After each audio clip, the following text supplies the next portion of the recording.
Hello students, in this video we are going to study chapter sets. This is very important chapters for mathematics student. Okay, हम आपको जो जो बोलेंगे इस video में आप मेरा बात ध्यान से सुनिए स्टूडेंट्स। आपको हम सेट्स चैप्टर का A to Z कॉन्सेप्ट आपको बताएंगे, कोई भी टॉपिक छूटेगा नहीं आपका, एकदम डीपली। आप अगर डिटेल में एंड डीपली पढ़ना चाहते हैं तो ये वीडियो आपके लिए होने वाला है। देखिए स्टूडेंट्स, वीडियो देखने के पहले आप प्लीज़ एक कॉपी एंड पेन निकाल लीजिए और जो जो हम बताएंगे आपको वो लिखते चलिए। ओके, तो सेट्स क्या होता है, what is the definition of sets and examples हम बताएंगे, और हिस्ट्री ऑफ सेट, ओके, और what are the applications in real life ये भी बताएंगे। उसके बाद sets, representation of sets. Okay, sets को दो टाइप में हम रिप्रेजेंट करते हैं, एक रोस्टर एंड दूसरा सेट बिल्डर मेथड। देखिएगा, आप लिख लीजिए कॉपी में। Next, different types of sets. देखिए डिफरेंट टाइप का सेट्स होता है, एक नाल सेट्स होता है, इसको वॉइड सेट बोलते हैं, कोई एम्प्टी सेट बोलते हैं, फाइनाइट एंड इनफाइनाइट सेट्स बोलते हैं, मतलब दूसरा टॉपिक है फाइनाइट एंड इनफाइनाइट सेट्स। उसके बाद सबसेट्स क्या होता है, प्रॉपर सबसेट्स क्या होता है, इक्वल सेट्स क्या होता है ये बताएंगे, यूनिवर्सल सेट्स क्या होता है, कॉम्प्लीमेंट ऑफ सेट्स क्या होता है, डिसजॉइंट सेट क्या होता है, हम लिखे नहीं है डिसजॉइंट सेट, ये बताएंगे। उसके बाद Venn diagram, diagram wise set को कैसे रिप्रेजेंट करेंगे। उसके बाद बताएंगे properties of sets. Properties of sets के अंदर आता है associative property, distributive property, commutative property, D Morgan's property. Okay, and कुछ फॉर्मूलाज है, थियोरम एंड प्रूफ, उसका प्रूफ बताएंगे। उसके बाद आएगा आपका लास्ट हम करेंगे एनसीईआरटी एक्सरसाइज का फुल सॉल्यूशन। एकदम हर एक एक्सरसाइज का हम फुल सॉल्यूशन आपको समझा के करवाएंगे। ओके, आप लिख लीजिए सारे टॉपिक जितना हम एक वीडियो में सारे टॉपिक हम डिस्कस नहीं करेंगे, इसका बहुत सारा पार्ट आएगा, आप हर एक पार्ट देख लेंगे तो सेट आपका फेवरेट हो जाएगा, ये गारंटी है। 100% आपका हर एक कॉन्सेप्ट हम क्लियर कर देंगे। स्टूडेंट, हम जिस स्कूल में पढ़ाते हैं, स्टूडेंट लोगों को एक दिन बोले थे कि कल से हम लोग सेट्स चैप्टर शुरू करेंगे, तो आप लोग एटलीस्ट बुक से रीडिंग पढ़ के आना, सेट्स क्या होता है आप पढ़ के आना। तो नेक्स्ट डे जब हम क्लास में गए, उसके बाद हम एक स्टूडेंट को पूछा है कि what is the definition of sets, तो तुरंत वो बताया कि a set is a collection of distinct objects. देखिए टोटल ये गलत डेफिनेशन है, हमेशा याद रखिएगा। बहुत सारा बुक में, मतलब वो हम पूछा कि आपने गलत क्यों बताया, बोले बुक में तो यही लिखा है, हम बुक फॉलो किया, उसमें सच्ची में यही लिखा था। देखिए स्टूडेंट, ये डेफिनेशन टोटली गलत है। हम बुक का नाम नहीं बताना चाहते हैं, बट आपको स्टैंडर्ड बुक में ये डेफिनेशन नहीं मिलेगा। ओके, तो ये डेफिनेशन नहीं है। सेट्स क्या होता है, अलग अलग ऑब्जेक्ट्स का कलेक्शन। सेट्स क्या होता है, अलग अलग ऑब्जेक्ट्स का कलेक्शन। देखिए समझिएगा, डिस्टिंक्ट ऑब्जेक्ट्स का कलेक्शन तो होगा ही, और उसके साथ एक लैंग्वेज यहाँ पे ऐड करना पड़ेगा, वो हम आपको लिख देते हैं। लिखिए, डेफिनेशन में सिर्फ वेल डिफाइन ऐड कर दिया, बस मेरा डेफिनेशन सही हो गया। यहाँ पे वेल डिफाइन का मतलब क्या है, जो अच्छा से डिफाइन है वही है वेल डिफाइन। आपको हम बता रहे हैं एक एग्जांपल के थ्रू। देखिए, सिर्फ डिस्टिंक्ट ऑब्जेक्ट का कलेक्शन सेट नहीं होता है, वेल डिफाइन भी होना चाहिए। जैसे इस दुनिया में सारे लंबे लोगों का कलेक्शन, ये क्या सेट होगा? स्टूडेंट, इसका आंसर है नहीं होगा। क्यों? क्योंकि यहाँ पे ये जो टॉल हाइट, ओके, ये वेल डिफाइंड नहीं है। क्योंकि इंडिया में 6 फीट लोगों को लंबे लोग बोलते हैं, और अमेरिका में जहाँ पे 6 फीट लोगों को सबसे मिनिमम हाइट कहा जाता है, क्योंकि वहाँ पे सब हाइट, मैक्सिमम लोगों का हाइट 6 फीट अबव ही है। अगर हम बता दिया कि इस दुनिया में जितना लोग है जिसका height 6 feet and above, 6 feet above, तो ये डेफिनेटली सेट हो जाएगा। क्योंकि हमने तो यहाँ पे वेल डिफाइन कर दिया कि क्या वेल डिफाइन कर दिया कि इस दुनिया का जितना लोग है जिसका height 6 feet and 6 feet above. तो हम क्या करेंगे, एक सारे कंट्री में जाएंगे और जिसका हाइट 6 फीट और एंड 6 फीट अबव है, उसका हाइट हम मेज़र करेंगे और हम ढूंढ निकालेंगे। हम एग्जैक्टली बता सकते हैं कि इतना लोगों का height 6 feet and 6 feet above है, और जहाँ पे सारे लोग डिस्ट्रिक्ट है, तो ये सेट हो जाएगा अगर 6 फीट एंड 6 फीट अबव ये वेल डिफाइन कर दिया तो। और एक एग्जांपल लेते हैं। सपोज मान लीजिए पाकिस्तान में सारे पागल लोगों का कलेक्शन, ये क्या सेट होगा? ऑफ कोर्स नहीं होगा, क्योंकि पागल कोई कोई आदमी तो थोड़ा सा ही पागल होता है, कोई कोई फुल होता है, कोई कोई हाफ भी होता है। स्टूडेंट्स, ये पागल वर्ड ये वेल डिफाइन नहीं है यहाँ पे, तो पागल तो मेज़र ही नहीं कर सकते हो, इसको वेल डिफाइन कैसे? जो डिफाइन नहीं है ना, आप सिर्फ फील कर सकते हो इतना पागल है वो, बट आप बता नहीं सकते, तो this is not well defined, तो this is not a set. आप बोलेंगे ये भी सेट नहीं हुआ, तो कौन सा सेट होगा? स्टूडेंट पेशेंस रखिए, हम बताएंगे आपको कौन सा सेट होगा। अच्छा स्टूडेंट्स, ये बताइए तो इंडिया में क्या मोटा लोगों का कलेक्शन क्या सेट होगा? अगर कोई मोटा है तो बुरा नहीं मानना स्टूडेंट्स, सॉरी। देखिए ये सेट नहीं होगा, क्योंकि यहाँ पे मोटा जो वर्ड है ना ये वेल डिफाइन नहीं है। कोई कोई 70 किलो आदमी को, 70 किलो जिसका वेट है वो तो बोलते हैं हम तो मोटे नहीं हैं, हम तो पतले ही हैं, और जो 50 किलो वेट वाला आदमी है वो बोलते थे हम तो बहुत मोटे हैं। तो ये जो मोटा वर्ड है ये मैन टू मैन वेरी करता है, किसी एक आदमी के लिए एक है और किसी दूसरा आदमी के लिए अलग है। अगर हम इसको वेल डिफाइन कर दे, आप बोलेंगे कैसे वेल डिफाइन करेंगे?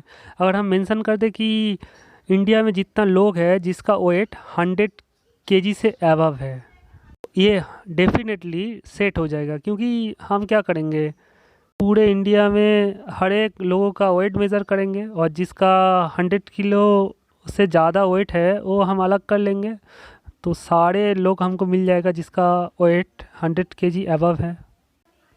तो ये चीज़ अलग भी हो गया, मतलब डिस्टिंक्ट हो गया, और वेल डिफाइन भी हो गया, क्योंकि 100 किलो यहाँ पे वेल डिफाइन हो गया ना, तो ये सेट हो जाएगा स्टूडेंट्स। बहुत इंटरेस्टिंग चैप्टर है स्टूडेंट्स, सोच भी नहीं सकते। आप सिर्फ वीडियो के एंड तक देखिए, आपको एकदम एकदम क्लियर कॉन्सेप्ट आ जाएगा सेट का।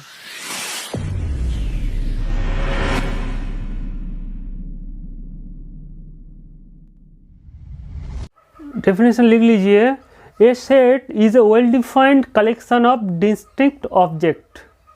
देखिएगा, डिस्टिंक्ट मतलब अलग अलग अलग ऑब्जेक्ट्स का कलेक्शन होता है सेट्स, जो वेल डिफाइन हो। ये वेल डिफाइन का मीनिंग आपको शायद समझ में नहीं आया, देखिए आपको समझा देते हैं। ये सारे एग्जाम्पल्स और नॉन एग्जाम्पल्स लिख लीजिए। ये जो 4 एग्जाम्पल्स हमने लिखा है इसमें कौन कौन सेट है कौन कौन सेट नहीं है आपको अभी बता रहे हैं।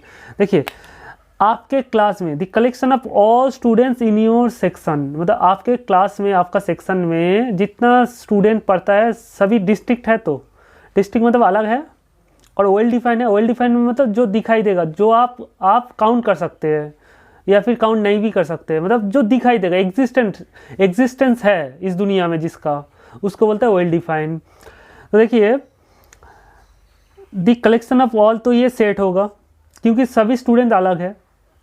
नेक्स्ट एग्जाम्पल देखिए, the collection of all planets in this universe. ये दुनिया में बोलिए कितना प्लैनेट्स है? There are 8 planets in this world, in this universe, planets. Okay, तो सारे प्लैनेट्स का तो एग्जिस्टेंस है इस दुनिया में, और सारे प्लैनेट्स तो डिस्टिंक्ट है। देखिए ना, मार्स, ओके, जुपिटर, ये सब डिस्टिंक्ट है, तो ये भी एक सेट हो जाएगा। उसके बाद देखिए, the collection of all talented teachers of India, ये क्या सेट होगा आप बताइए? यहाँ पे सारे टीचर्स तो अलग है, किसी के साथ कोई सभी डिस्टिंक्ट है आप बोल सकते हैं, बट यहाँ पे देखिए टैलेंटेड जो बात है ये वेल डिफाइंड नहीं है। क्यों? टैलेंटेड को आप मेज़र तो नहीं कर सकते, कितना टैलेंटेड होने से आप उसको टीचर बोलेंगे और उसको इंडिया का टीचर माना जाएगा, कितना, ये तो मेंशन नहीं है। कोई देखिए ना, गेम में टैलेंटेड है, कोई बात करने में टैलेंटेड है, कोई राइटिंग में टैलेंटेड है, कोई पढ़ाने में टैलेंटेड है, तो डिफरेंट डिफरेंट टीचर्स, समझिएगा। तो यहाँ पे टैलेंटेड तो वेल डिफाइंड नहीं है, आप इसको फील कर सकते हैं सिर्फ, और बता नहीं सकते कितना टैलेंटेड है, तो ये वेल डिफाइंड नहीं है, तो this is not a set. Okay, next देखिए, और एक सेट, ये सेट है कि नहीं आप बताइए। एक collection of most dangerous animals of the world, इस दुनिया का सबसे खतरनाक जो जानवर है उसका कलेक्शन, ये क्या सेट होगा? देखिए ना, एक स्नेक बोलिए या एक टाइगर बोलिए, वो टाइम आने से डेंजरस होता है, टाइम पर डिपेंड करता है। ओके, तो यहाँ पे डेंजरस वेल डिफाइंड नहीं है, तो this is not a set. Okay, animals कितना डेंजरस होने से आप सेट के अंदर कंसिडर करेंगे, ये यहाँ पे वेल डिफाइंड नहीं है। सारे एनिमल्स तो डिस्टिंक्ट है, ये तो बात सही है, बट वेल डिफाइंड नहीं है। आई होप आपको वेल डिफाइंड का मतलब समझ में आया। और भी एग्जाम्पल्स के थ्रू ये वेल डिफाइंड का मतलब आपको समझा देते हैं। और 3 एग्जाम्पल हमने लिखा है, ये बताइए आप लोग सेट है कि नहीं। आप सोचिए पहले, हम सॉल्यूशन बता रहे हैं आपको। The collection of all alphabets in English, English में जितना अल्फ़ाबेट्स है उसका कलेक्शन, ये क्या सेट होगा? ऑफ कोर्स होगा, क्योंकि इंग्लिश में there are 26 alphabets, A B C D। Okay, A ऐसे करके आपका XYZW। ओके, हमेशा याद रखना स्टूडेंट, सेट को हम लोग सेकेंड ब्रैकेट के अंदर लिखते हैं, सेकेंड ब्रैकेट के अंदर डिनोट करते हैं। हम लोग सेट को फर्स्ट ब्रैकेट के अंदर डिनोट नहीं करते, ये गलत है। और थर्ड ब्रैकेट के अंदर भी लिखते नहीं है, ये भी गलत है। सेट को हमेशा सेकेंड ब्रैकेट के अंदर डिनोट करते हैं, तो याद रखिएगा। तो collection of all alphabets in English, इसको हम सेकेंड ब्रैकेट के अंदर लिख सकते हैं। सारे एलिमेंट्स को, इसको बोलते हैं एलिमेंट्स, ए को बोलते हैं एलिमेंट, बी को बोलते हैं एलिमेंट, सी को बोलते, हर एक लेटर को बोलते हैं एलिमेंट्स। तो ये सेट में कितना एलिमेंट्स है students? There are 26 elements in this set, because there are 26 alphabets in English. Okay, तो ये जो सेट का कलेक्शन है, सारे एलिमेंट डिस्टिंक्ट है, सारे वेल डिफाइंड है। वेल डिफाइंड क्यों है? सारे एलिमेंट तो अलग है और आपको इसका एग्जिस्टेंस है ना, ये आप तो आपका नाम लिखने के लिए चाहे कुछ भी हो, सारे एलिमेंट वेल डिफाइंड है, आपको दिखाई देता है और बहुत यूज़ होता है इस दुनिया में। और ये जो सेट हमने लिखा है, इसको आप कैपिटल लेटर, ये सेट का हमने नाम दे दिया कैपिटल ए। कोई भी कैपिटल लेटर से हम लोग सेट को डिनोट करते हैं। आप बोलेंगे हम कैपिटल ए क्यों बोलेंगे, हम कैपिटल एक्स बोलेंगे तब भी चलेगा। तो this set is called capital x. Okay, x क्या है? The collection of all alphabets in English. और ये सारे क्या है? सेट के अंदर एलिमेंट्स है। आई होप आपको समझा पाए। सिमिलरली बताइए, the collection of all days in a week, एक वीक में कितना दिन होता है? 7 दिन होता है। मंडे, ट्यूसडे, आप लिखिए ऐसे, आप एम फॉर हम लिखना चाहते हैं Monday, Tuesday, Wednesday, Thursday, Friday, Saturday, Sunday, ऐसे करके आप लिख लीजिए। तो दिस इज ए सेट, हम इसको बोलेंगे W, तो this set is called W। देखिए हर एक एलिमेंट अलग है, हर एक एलिमेंट वेल डिफाइंड है। ओके, हमका रोज़, ये हम लोगों का डेली लाइफ में रोज़ यूज़ होता है। उसके बाद collection of all months in a year, एक ईयर में कितना मंथ्स होता है? आप जनवरी, फरवरी, मार्च, अप्रैल, ऐसे करके आपका 12 मंथ होता है, जन, फेब। अब बताइए ये क्या सेट होगा? मार्च, अप्रैल, मई, जून, जुलाई, अगस्त, सितंबर, अक्टूबर, नवंबर, दिसंबर, ये भी सेट होगा। तो हम इसको एम से डिनोट करते हैं। तो this set is called M set. M मतलब the collection of all months in year, तो ये भी सेट है, वेल डिफाइंड है। ओके, अब और एक एग्जांपल लिखते हैं। आप बताइए तो ये सेट है क्या? 1, 2, 1, 5, this is a set or not?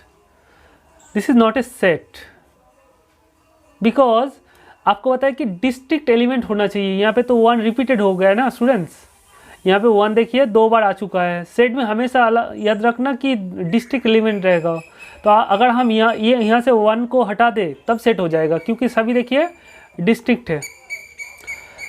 और सेट्स का हमेशा याद रखना, सेट्स का जो एलिमेंट्स है उसको स्मॉल लेटर में लिखते हैं।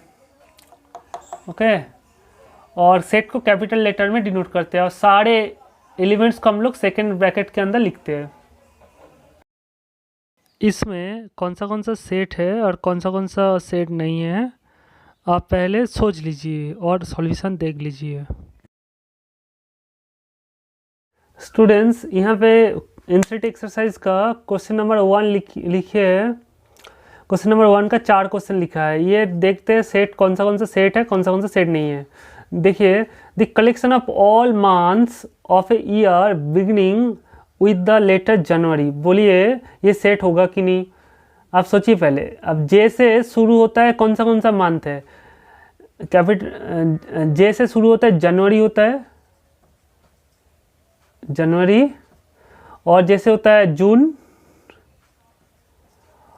जुलाई, ये तीनों मंथ ही तो जैसे होता है। और कोई होता है जनवरी, फरवरी, मार्च, अप्रैल, मई, जून, जुलाई, अगस्त, सितंबर, अक्टूबर, नवंबर, दिसंबर। देखिए ये तीनों जो मंथ है ये जे से शुरू है, तो ये वेल डिफाइन है। ऑफ कोर्स दिखाई दे रहा है आपको, इसका एग्जिस्टेंस है, तो ये अलग है, तीनों मंथ ही तो अलग है, तो ये सेट होगा। तो क्वेश्चन नंबर 1 का part 1 this is a set. Next देखिए, collection of 10 most talented writers of India. देखिए यहाँ पे टैलेंटेड गिवन है ना, या डेंजरस, ये इस टाइप का बात रहेगा तो कभी सेट नहीं होगा, क्योंकि कितना टैलेंटेड होने से उसको राइटर मानेंगे, ये तो डिपेंड करेगा सिचुएशन के ऊपर ना। आज आप टैलेंटेड नहीं है, कल टैलेंटेड हो सकते हैं, ऐसे देखिए। तो this is not a set. तो question number 1 is set, question number 2 is not a set. Next देखिए, question number 3, a team of 11 best cricketer batsman of the world. ये भी देखिए, ये बेस्ट का बात आप सिर्फ फील कर सकते हो, इसको आप एक्सप्रेस नहीं कर सकते हो, ठीक है। तो कितना बेस्ट, ये क्रिकेटर का परफॉर्मेंस तो पूरा जिंदगी तो एक नहीं रहता है ना, ऐसे ऑल टाइम बेस्ट है। ये जो बेस्ट बात है ना, ये वेरी करता है पर्सन टू पर्सन। क्यों? देखिए ना, आपका favourite cricketer suppose Virat Kohli है, मेरा फेवरेट क्रिकेटर विराट कोहली नहीं भी हो सकता है, तो मैन टू मैन वेरी करेगा। ओके, तो ये सेट नहीं होगा। Number 3 is not a set. Next, the collection of all boys in your class. देखिए ऑल बॉयज़ बोले हैं, आपके क्लास में सारे बॉयज़ अलग है, डिस्ट्रिक्ट है और वेल डिफाइन है, आप तो गिन सकते हो या फील कर सकते हो इसको। देखिएगा, हाँ आप तो गिन के बता देख सकते हो, आप इसका एग्जिस्टेंस तो है अच्छा से, वेल डिफाइन है ना, तो this is a set. Next, sums करने के पहले ये थ्योरी आपको जानना जरूरी है। छोटे क्लास में पढ़े थे कि नेचुरल नंबर्स क्या होता है, जो गिनने के लिए लगता है वो सारे बोलते हैं नेचुरल नंबर। तो all counting numbers are natural number, that is 1 2 3 4 5 6, ये सब नेचुरल नंबर होता है। 0 is not a natural number, क्योंकि गिनने के लिए क्या आप 0 यूज़ करते हैं? आपके क्लास में कितना स्टूडेंट है, आप गिनना स्टार्ट करेंगे 1 से, 1 2 3 4, 0 से तो नहीं स्टार्ट करेंगे। सो 0 is not a natural number, तो ये नेचुरल नंबर होता है। अब लर्न कर लीजिए, ये बहुत काम का चीज़ है। आप set of all natural numbers, ये क्या होता है आपको अभी बताया कि सेट को डिनोट करते हैं कि सेकेंड ब्रैकेट के अंदर, समझिएगा, सेट को डिनोट करते हैं सेकेंड ब्रैकेट के अंदर। तो ये सारे एलिमेंट को हमने अगर सेकेंड ब्रैकेट के अंदर लिख दे तो इसको बोलेंगे set of all natural numbers. देखिएगा, तो लिख लीजिए आप। तो ये दोनों में क्या डिफरेंस है, इसमें ये सेट के अंदर नहीं था, ये सेट के अंदर आ गया। जब हम सेट के अंदर ले लेंगे ये सारे नंबर्स को बोलेंगे set of all natural numbers. इसको एक नाम देते हैं एन फॉर नेचुरल नंबर। तो इसका नोटेशन है, ये सेट का नाम है, कैपिटल एन लिखिए और ये बीच से ऐसे लाइन खींच दीजिए, समझिएगा। फिर सिखा देते हैं, कैपिटल एन लिखिए और ऐसे लाइन खींच दिए। This is your set notation of, is it just symbol है, नोटेशन है, इसका मीनिंग ही है ये। सेकेंड ब्रैकेट के अंदर 1 2 3 4 5 6 लिख देना। और कोई इसको और भी एक मेथड से लिखते हैं, देखिए कोई इसको ऐसे लिखते हैं, ओके, बट हम लोग जनरली ये नोटेशन ही यूज़ करेंगे। नेक्स्ट देखिए, नेचुरल नंबर आप जानते हैं, तो नेचुरल नंबर होता है 1 2 3 4 5 6, ये सब नेचुरल नंबर होता है। तो होल नंबर्स क्या होता है, बोले कि all counting numbers including 0 are called whole number. मतलब इन सारे नेचुरल नंबर के साथ 0 दे देंगे तो क्या हो जाएगा, होल नंबर्स। तो 0 1 2 3 4 5 6 7। तो देखिए 1 होल नंबर है बट एंड नेचुरल नंबर भी है, 2 होल नंबर भी है, नेचुरल नंबर भी है, बट 0 होल नंबर है, नेचुरल नंबर नहीं है। ओके स्टूडेंट्स, तो यहाँ पे ये होल नंबर्स क्या क्या है ये आप कैसे याद रखेंगे? देखिए होल का स्पेलिंग में देखिए ओ है, तो ओ तो ज़ीरो की तरह देखने में है, क्योंकि ओ को आप थोड़ा दबा देंगे तो ज़ीरो बन जाएगा, थोड़ा हाथ से दबा दीजिए तो ज़ीरो हो जाएगा। तो ऐसे याद रख सकते हैं, होल में ज़ीरो रहेगा। तो सेट ऑफ होल नंबर्स, इसको कैसे डिनोट करेंगे? देखिए डब्लू से स्टार्ट है होल नंबर, तो इसको कैपिटल डब्लू लिखेंगे और इसको बोल्ड कर देंगे, इसको बोलते हैं set of all whole numbers. तो सेकंड ब्रैकेट के अंदर सारे नंबर्स लिख देंगे तो क्या हो जाएगा? This is your called set of all whole numbers. अगर डब्लू लिखा है मतलब उसका मतलब ये सेकंड ब्रैकेट के अंदर ये सारे एलिमेंट्स। उसके बाद है इंटीजर्स। इंटीजर्स तो आप जानते ही है, 0 1 2 3 4 ये सारे होल नंबर्स, और नेगेटिव -1 -2 -3 देखिएगा अच्छे से, 1 2 3 4 5 6 इसको बोलते हैं पॉजिटिव नेचुरल नंबर, और -1 -2 -3 -4 इसको बोलते हैं नेगेटिव नेचुरल नंबर। 0 तो non negative not positive, 0 non negative भी नहीं है पॉजिटिव भी नहीं है, 0 एक नंबर है बट न्यूट्रल। हमेशा याद रखिएगा इंटीजर्स का डेफिनेशन क्या है? तो set of all positive natural number and set of all collection of, मतलब हम ये ऐसे बोलना चाहते हैं कि set of all natural numbers positive natural number and set of all negative natural numbers including 0, all numbers all positive natural number all negative natural number including 0 इस are called integers. तो इसको आप शॉर्टकट में ऐसे लिखते हैं, कोई book में लिखा है 0, आप ऐसे लिखिए 0 +-1 +-2 +-3। इसका मतलब क्या है? 0 +1 -1 +2 -2 +3 -3। तो दीज आर कॉल्ड इंटीजर। इसको जब सेकंड ब्रैकेट के अंदर लिख देंगे तो ये सेट बन जाएगा। तो आप लिखिए सेट ऑफ ऑल इंटीजर्स को आई से लिखते हैं, कैपिटल आई लिख के ऐसे लाइन खींच देते हैं। ओके ठीक, मतलब बोल्ड कर देते हैं ऐसे, कोई कैपिटल आई लिखते हैं समझिएगा, ऐसे बोल्ड कर दिया ऐसे, कोई कैपिटल जेड, समझिए ये कॉम्प्लेक्स नंबर नहीं है, कैपिटल जेड लिखते हैं और ऐसे एक लाइन खींच देते हैं। बुक में देखना ये नोटेशन ही आपका मैक्सिमम मिलेगा, जेड लिखिए आप, स्मॉल जेड कॉम्प्लेक्स नंबर बोलते हैं स्मॉल जेड को, और जनरली इन जनरल, और ये होता है set of all integers, capital Z लिखते हैं।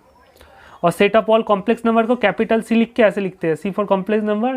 तो this is your set of all complex number, वो आप चैप्टर 5 में पढ़ेंगे कॉम्प्लेक्स नंबर क्या है। तो आप लिख लीजिए सेट ऑफ ऑल, ऐसे लिखिए सेट ऑफ ऑल इंटीजर्स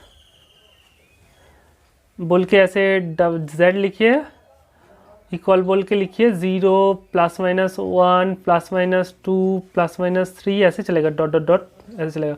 कोई बुक में देखना इसको ऐसे भी लिख सकते हैं, देखिए डॉट डॉट डॉट दिया, उसका -2 -1 0 1 2। ओके, कैपिटल जेड का मतलब ही ये होता है, ये आप लिख लीजिए कॉपी में। उसके बाद देखिए ये 1 to 0 के बाद जो नंबर है 1 2 3 4 5 से ये पॉजिटिव नेचुरल नंबर है, और -1 -2 ये नेगेटिव साइड में नेगेटिव नेचुरल नंबर है, और 0 नेगेटिव भी नहीं है पॉजिटिव भी नहीं है और नेचुरल नंबर भी नहीं है। तो यहाँ पे एक बात आता है कि set of all positive integer लिखिए, set of all, next topic है set of all positive integers, set of all positive integers. इसका मतलब ही तो है नेचुरल नंबर, इसको कोई कैपिटल जेड लिख के प्लस देते हैं, इसका मतलब है सारे पॉजिटिव इंटीजर्स। एक्चुअली ये जेड प्लस एक्चुअली इसका बराबर है, देखिए natural number, set of all natural number के बराबर है। ओके, इसको आप ऐसे भी लिख सकते हैं जेड प्लस, नेचुरल नंबर को आप जेड प्लस भी लिख सकते हैं। इसका मतलब है 1 2 3 4। तो देखिए 1 एक नंबर है जो इंटीजर भी है, होल नंबर भी है, नेचुरल नंबर भी है। ऐसे सिमिलरली -1 एक नंबर है जो इंटीजर है बट होल नंबर नहीं है, नेचुरल नंबर नहीं है। जैसे 5 क्या है? सब कुछ है, नेचुरल नंबर है, होल नंबर है, इंटीजर है। तो सिमिलरली z माइनस क्या होगा? सेट ऑफ ऑल नेगेटिव हो जाएगा, negative integers is denoted by capital Z minus, ये आपका लिखते हैं, ये नेगेटिव नेचुरल नंबर नोटेशन में कोई कुछ लिखते नहीं है, सिर्फ z माइनस को बोलते हैं नेगेटिव इंटीजर। z माइनस के अंदर क्या आएगा, -1 -2 -3 ऐसे करके ये सेट बन जाएगा। लिख लीजिए। कोई कोई इसको z प्लस ना लिख के i प्लस लिखते हैं। i फॉर इंटीजर तो i प्लस लिखता है। i प्लस मतलब पॉजिटिव इंटीजर और i माइनस मतलब नेगेटिव इंटीजर्स। ओके स्टूडेंट्स, तो ये इंटीजर का बात हो चुका है। आप देखिए आता है कि नेक्स्ट आता है रेशनल नंबर, इरेशनल नंबर। समझिएगा, वो जो रेशनल नंबर और इरेशनल नंबर को आप काउंट मतलब आप ऐसे सेकंड ब्रैकेट के अंदर लिख नहीं सकते। क्यों? आप बोलेंगे, आपको सिर्फ ये बात लिख देते हैं। आप लिखिए set of all rational number, इसको डिनोट करते हैं कैपिटल Q लिखते हैं और इसका ये अंदर से ऐसे साइन बना देते हैं। समझिएगा, हम फिर से दिखा देते हैं आपको। कैपिटल Q लिखिए और इसके अंदर से ऐसे बना दीजिए। सबसे बेस्ट है आप 0 लिखिए और इसके अंदर थोड़ा एक गोला बना दीजिए और ऐसे कर दीजिए। This is your set of all rational numbers. Okay, rational numbers. इसको हमने सेकंड ब्रैकेट के अंदर कैसे लिखेंगे ये आपको आगे सिखाएंगे, क्योंकि सारे रेशनल नंबर को सेकंड ब्रैकेट के अंदर आप दिखा नहीं सकते हैं। ओके, तो इसको हम बाद में बताइए। सीक्वेंस है ना, सीक्वेंस जैसे नेशनल नंबर इंटीजर सीक्वेंस में दिखा सकते हैं, बट ये set of all rational numbers को सीक्वेंस में आप लिख नहीं सकते। तो इसके लिए एक मेथड चाहिए। रिप्रेजेंटेशन ऑफ सेट जब सिखाएंगे तब आपको बताएंगे कैसे लिखते हैं। तो आप सिर्फ लिख के रखिए इतना, set of all rational numbers is denoted by capital Q। तो similarly set of all irrational number, देखिए जो रेशनल नहीं होता है उसको क्या बोलते हैं, इरेशनल। रेशनल नंबर का उल्टा क्या होता है, इरेशनल होता है ना। तो Q का कॉम्प्लीमेंट ही हो जाएगा इरेशनल। तो this is the notation. C for complement, मतलब इसका कॉम्प्लीमेंट मतलब Q नहीं होगा। Q मतलब रेशनल नंबर नहीं होगा। रेशनल नंबर जो नहीं होगा उसको बोलते हैं irrational number. That is Q का कॉम्प्लीमेंट। रेशनल का कॉम्प्लीमेंट को ही बोलते हैं इरेशनल नंबर। सॉरी, हाँ सही बोले। रेशनल नंबर का कॉम्प्लीमेंट को क्या बोलते हैं, इरेशनल नंबर। तो इरेशनल का कॉम्प्लीमेंट को क्या बोलते हैं, rational number. Okay students, I hope आपको समझा पाए। तो ये कॉम्प्लीमेंट ऑफ ए सेट बाद में बताएंगे, तो ये सिर्फ नोटेशन लिखिए। और लास्ट है set of all real numbers. इसको डिनोट करते हैं कैपिटल R लिखिए। कैपिटल R लिख के एक लाइन खींच दी साइड में। फिर से बता रहे हैं, कैपिटल R लिखिए और ऐसे लाइन खींच दिए। This is your notation of set of all real numbers. और भी सेट होता है, आपको बताते हैं set of all complex number. ये फर्स्ट चैप्टर है, कॉम्प्लेक्स नंबर आपका सिलेबस में है, तो ये बाद में पढ़ेंगे आप लोग। लिख के रखिए, इन फ्यूचर काम आएगा। Set of all complex number is denoted by capital C। Okay, तो ये आपका नोटेशन हो चुका है। क्वेश्चन नंबर 1 का 4 तक तो हमने बता ही दिया। तो क्वेश्चन नंबर 5 देखिए, the collection of all natural numbers less than 100, ये क्या सेट होगा? Of course this is a set, because 100 से छोटा नेचुरल नंबर क्या है, 1 2 3 4 अप टू 99। तो question number 5 is a set. Next question number 6 देखिए, a collection of novels written by the writer Munshi Premchand. तो सोचिए ये क्या सेट होगा? दिस इज ए सेट, क्योंकि वो जो राइटर जो बुक लिखा है वो तो वेल डिफाइन है ना, और डिस्टिंक्ट है, क्योंकि सारे नॉवेल्स अलग है। तो this is a set. Next question number 7, the collection of all even integers. Even integers क्या है? जो इंटीजर्स 2 से डिविजिबल है, जैसे 0 2 4 6 8, these are even integers. Similarly -2 -4 -6, जो नंबर 2 से डिविजिबल है वो सारे होता है इवन इंटीजर्स। ओके, तो दिस इज ए सेट, क्योंकि सारे इंटीजर्स अलग है, जैसे 0 अलग है, 2 -2 4 -4 6 -6 सारे अलग है। ये चैप्टर में जितना क्वेश्चंस है सारे अलग है, कोई रिपीटेड क्वेश्चन नहीं है। अगर रिपीटेड क्वेश्चन हो जाता तो सेट नहीं होता, बट सारे डिस्टिंक्ट क्वेश्चन है। देखिए क्वेश्चन नंबर 1 सब क्वेश्चन अलग है, तो दिस इज ए सेट।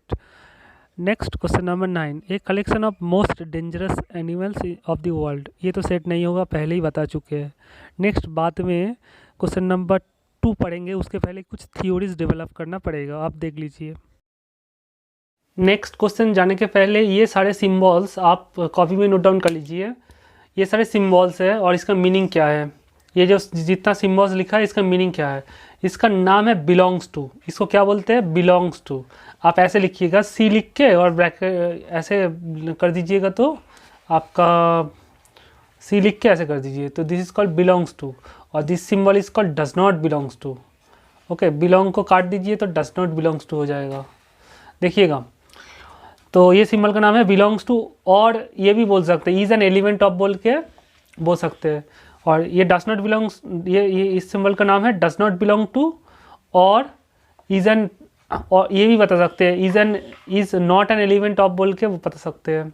ये सिंबल का नाम आप सिंपल लैंग्वेज में बताइए, इसको बिलोंग्स टू बोलते हैं, इसको डज नॉट बिलोंग टू बोलते हैं। एक्स बिलोंग्स टू ए, इसको कैसे पढ़ते हैं, एक्स बिलोंग्स टू ए। और इसको ऐसे पढ़ते हैं x is an element of A. इसका मीनिंग क्या है आपको अभी बताया, इसका मीनिंग है is an element of x बोल के ये फिल कर दीजिए, इज एन एलिमेंट ऑफ ए, वही लिखा है हमने। देखिए स्टूडेंट्स, इसके बदले हम ये लिख दिया, ये तो यही था, x does not belongs to A. इसका मतलब है x is not an element of A. देखिए डज नॉट बिलोंग का मतलब है is not an element of लिखा है, तो x does not belongs to A मतलब x not an element of A. और ये सिंबल का नाम है सच दैट, ये सिंबल का नाम है, कोई इसको स्लैश से लिखते हैं। तो देखिएगा ये सिंबल का नाम क्या है, सच दैट। कोई इसको ऐसे स्लैश कर देते हैं, इसका नाम है सच दैट। ओके स्टूडेंट्स, तो इसी से हम लोग साम्स कर लेते हैं फटाफट। देख लीजिए, सपोज हम मानते हैं कि मान लीजिए आपको कोई क्वेश्चन कर रहा है, आप कहाँ पे बिलोंग कर रहे हैं, ठीक है ना। तो आप बोलेंगे कि हम यूपी में बिलोंग करते हैं। मतलब क्या है, आपका नाम अगर एक्स है तो एक्स बिलोंग्स टू यूपी, यही तो हो जाएगा। मतलब एक्स यूपी के अंदर है। और अगर हम तो आप अगर एक्स है तो आप सपोज वेस्ट बंगाल में आप बिलोंग नहीं करते हैं, तो x does not belongs to, मतलब आप वेस्ट बंगाल में बिलोंग नहीं करते, इसका मतलब है। ओके, जैसे यूपी देखिए कहाँ पे बिलोंग करता है, यूपी कौन से कंट्री में, कौन सी कंट्री में बिलोंग करते हैं, UP belongs to India. UP India में बिलोंग करते हैं। यूपी देखिए कहाँ बिलोंग नहीं करता है, यूपी इंडिया के बाहर कहीं भी बिलोंग नहीं करता है। जब यूपी पाकिस्तान में तो बिलोंग नहीं करता है, UP does not belongs to Pakistan. Okay, अगर सेट के अंदर है तो बोलेंगे बिलोंग्स टू, और सेट के अंदर नहीं है मतलब डज नॉट बिलोंग्स टू। आप ये इतना बात याद रखिए। क्वेश्चन नंबर 2 बता रहा है कि ये सेट गिवन है, तो आप फिल इन द ब्लैंक करिए। ये फिल इन द ब्लैंक में ये बिलोंग्स टू या फिर डज नॉट बिलोंग्स टू आपको फिल करना है। ये दोनों में कौन सा होगा आप फिल करना है। देखिए 5 क्या इसके अंदर है, ऑफकोर्स है, ये रहा। तो 5 बिलोंग्स टू ये हो जाएगा या बिलोंग्स टू हो जाएगा, इसका आंसर हो चुका है। 8 देखिए 8 क्या इसके अंदर है, नहीं है, तो यहाँ पे क्या फिल करना है, डज नॉट बिलोंग्स टू। 0 क्या इसके अंदर है, इसके अंदर नहीं है, 1 के अंदर नहीं है, तो डज नॉट हो जाएगा। 4 क्या है, देखिए हाँ है, तो 4 बिलोंग्स टू हो जाएगा। 2 क्या इसके अंदर है, ऑफकोर्स है, तो 2 भी बिलोंग्स टू हो जाएगा। 10 क्या उसके अंदर है, तो 10 इसके अंदर नहीं है, तो डज नॉट बिलोंग्स टू। तो this is the answer of question number 2। Very simple ना। तो स्टूडेंट आज हम लोग इस वीडियो में क्या पढ़ चुके हैं, एक बार रिपीट कर देते हैं कि सेट का डेफिनेशंस पढ़े थे, सेट किसको बोलते हैं किसको नहीं बोलते हैं, उसका एग्जाम्पल्स और नॉन एग्जाम्पल्स देखे हैं। और सेट ऑफ रियल नंबर्स क्या होता है, set of complex number, set of rational number, set of all integers, set of natural number क्या होता है, ये सब पढ़े थे। उसका सिंबल नोटेशन क्या होता है ये देखे थे। और belongs to does not belongs to क्या होता है वो भी बताया। अब नेक्स्ट वीडियो में हम लोग रिप्रेजेंटेशन ऑफ सेट्स के बारे में पढ़ेंगे। और एनसीईआरटी एक्सरसाइज का हमने already question number 1 and question number 2 का सॉल्यूशन दे दिया है। तो नेक्स्ट एक्सरसाइज 1.1 का जो रिमेनिंग क्वेश्चन बचा है वो सारे ये मेथड सीखने के बाद ही होगा। तो रिप्रेजेंटेशन ऑफ सेट्स हम लोग नेक्स्ट वीडियो में पढ़ेंगे। आई होप आपको समझ में आया। प्लीज़ स्टूडेंट्स, मेरा रिक्वेस्ट है वीडियो को शेयर कर दीजिए दोस्तों से। Thank you very much.